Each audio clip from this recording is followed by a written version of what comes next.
Hey guys, welcome back to another episode of Therapy Talks.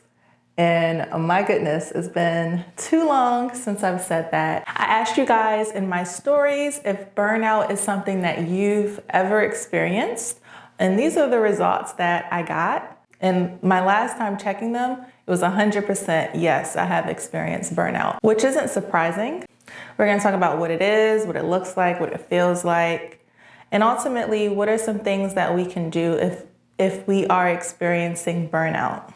So burnout, originally it was a term coined by a psychologist back in the 1970s to explain and describe the experience, the stress, the exhaustion that many people were experiencing in, they call them helping professions, where you're helping someone else. Your job is to help others. It's like doctors, nurses, therapists. But nowadays, burnout can happen to anyone, whether you're in a helping profession or not. I mean, look at where we are today. We're on the tail end of a pandemic, but in the thick of it, I feel like everyone's job was stressful. Things outside of our job, relationships, our roles like mother or being a caregiver, there are a lot of things that can put a lot of stress on us and cause us to feel burnt out. So what does burnout look like? There are three main things that you can look for that might indicate that you are reaching a point where you are burnt out. The first one being exhaustion, right? Being tired all the time, feeling emotionally drained. The next thing you want to look for is alienation from activities. So basically, I would describe it as a disconnect in your job, especially if it was something that you were very excited and passionate about when you first got started. I think a lot of us go through days and weeks and moments when we're like, F that job. I think that's pretty normal. But if you feel that way every day for months and months and years, that can be a sign of burnout. I mean, for a lot of us, we have to have a passion and a drive towards what we do, even if it is to meet ends meet.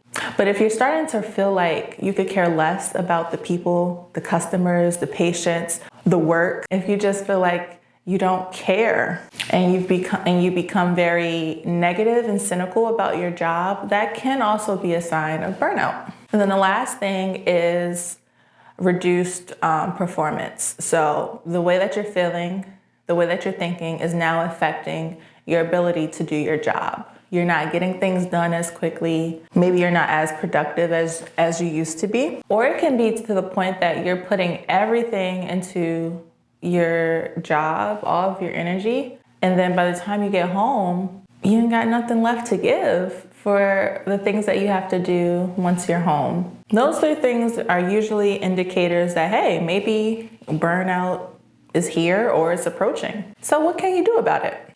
My first tip would be to really think and examine and try to identify what the key stressor is about the job. Is it the workload? Do you feel like it's too much work for one person?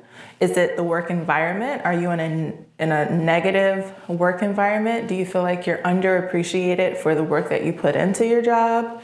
Is it the type of work you do? Maybe that passion that you once had or a passion that you thought you had is no longer there. Or trying to be specific about what the stressor or the particular thing is going to help you to problem solve and find solutions for it. Like I was saying earlier, it's easy to be like, F that job. But if you don't recognize the things that cause you burnout, you can easily jump from one job to another and be right back in the same experience of burnout.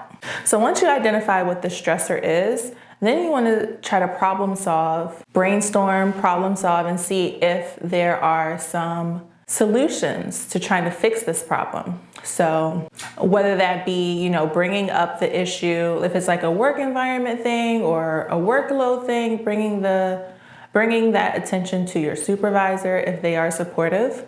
But ultimately, something to consider would be to give yourself a realistic timeline. I'm gonna give myself 3 months. I'm gonna try to figure out if I can do anything to change and make this better. And if not, then I really need to maybe exit this job. And then my last tip would be self-care. Making the time to take care of yourself can really make a difference in preventing burnout.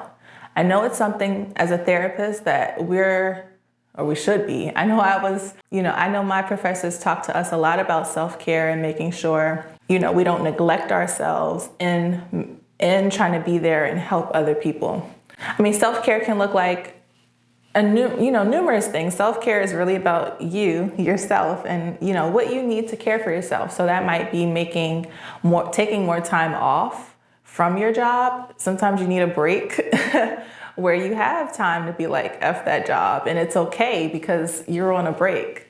Sometimes that can be making the most of, your days off instead of running errands and trying to be productive and basically having another work day. That might be doing nothing, or, taking the time to do the things that you enjoy. So yeah, those are all the tips that I have for you guys today. But I want to hear from you. If you've experienced burnout, please comment down below some of the things that you found helpful. If you enjoyed this video, please give it a like, give it a share. All right, guys, I will catch you in my next episode.